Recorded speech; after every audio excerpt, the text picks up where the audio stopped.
Hi guys, welcome back to my channel, and today's video is a sit down video. Yay! And I'm basically, if you've read the title already, you already know what this is about. If you're thinking of moving to Lagos or you want to move to Lagos, take it from someone who has moved to Lagos and been living in Lagos for 6 months now, someone from the diaspora, IJGB. What other names did they give us? But everyone knows that Lagos is a crazy place, and to survive, you have to be crazy up. But yeah, I'm just gonna go through a soft landing of things you need to know before moving to Lagos. Number one, you need to decide on location. Decide on your location and decide on your budget. Where do you want to live? What's your budget looking like? So I'm going to try and describe places in Lagos and compare them to places in the UK.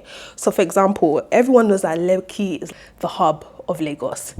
It's basically the central London. It's busy, it's popular, it's filled with young people. And then we have somewhere like, Ikoyi. Ikoyi is more like the Chelsea of London, yeah? Expensive, quiet, upscale. And then we have Victoria Island. VI is basically the Canary Wharf of London. It's basically the business district of Lagos, but they still, have some nice residential apartments. And then we have Aja. Aja is like the Essex of Lagos. Yeah, it's quite further out and it's cheaper. And then we have places like Ikeja and Magodo, which are on the mainland. Still very nice prime locations. These places are more family-orientated areas, I'll say, and more residential areas. Still lovely places, and they get constant light. Everybody knows that if you have family in Magodo, that's old money. Now you've picked your location and you've got your budget intact. The next thing you want to think about is having a trusted place to look for properties or a trusted source.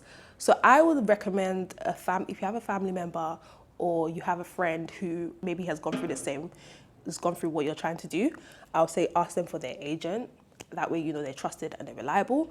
Or you can do what me and my friend did, which was we looked on Private Property Nigeria. I'm going to put the app symbol up somewhere. Private Property Nigeria. I also heard Property Pro Nigeria is a good one. I've never used it before.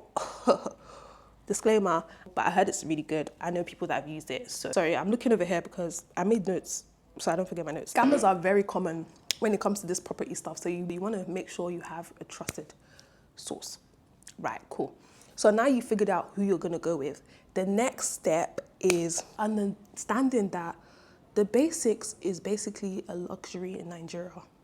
Yeah, the sad reality is the basics like water and electricity is a luxury in Nigeria. Okay, let's talk about it.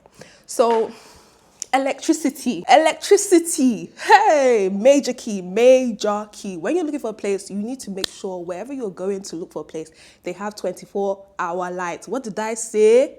24-hour light.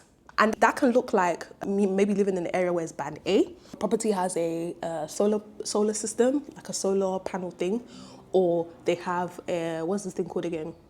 Inverters. Obviously, gen is very important as well, but I think some places they make you buy your own gen. But if the place comes with a gen, that's a good thing.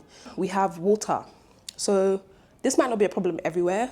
Some places have really good water, but where I live in Lekki, the water here sucks. It's dirty, it's not good, it's brown, whatever. So you need to make sure they have a water treatment thing where they treat the water and you know that it's safe to use, at least on your body. Anything else, I beg, go and buy pure water. And then internet and network. Obviously, this might not be like a essential, but I think it is. So you need to make sure in your area that you know the main suppliers of network in that area. So for example, our area is Fiber One. Fiber One is the main network supplier. So their network in that area would be faster.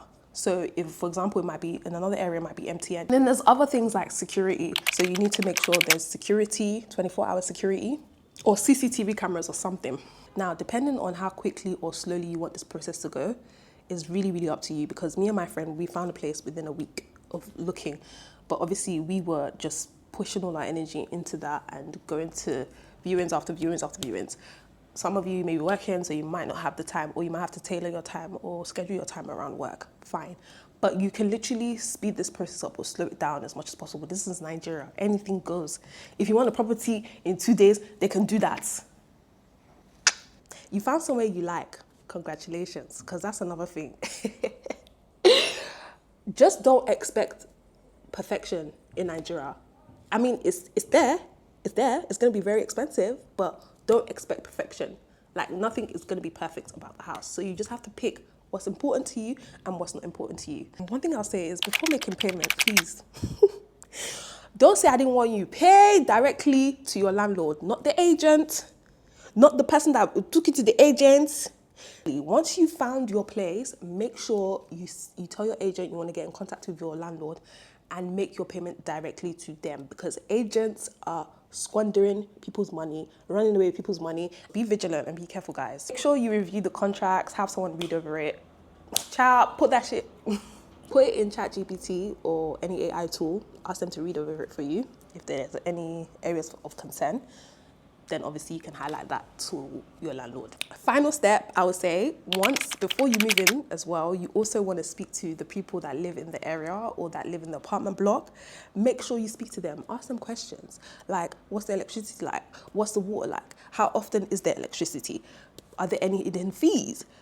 Is the landlord responsive? I don't know, maybe the landlord owns a whole complex or whatever. Just ask questions. Let me tell you a quick story, a side quest, yeah. So my friend, he found a place, moved into the place, right? And then a month of him being there, everyone started moving out. So he's like, what the hell, what's going on here? So he travels to Abuja, maybe like month 2. He travels to Abuja, he comes back and he finds out that he doesn't have access to the property anymore. Guess why? Government said they want to take ownership of the area because they want to build something there. So the landlord didn't tell him prior that they were going to do that, that the government had already taken ownership of the land. Imagine. Very, very wicked.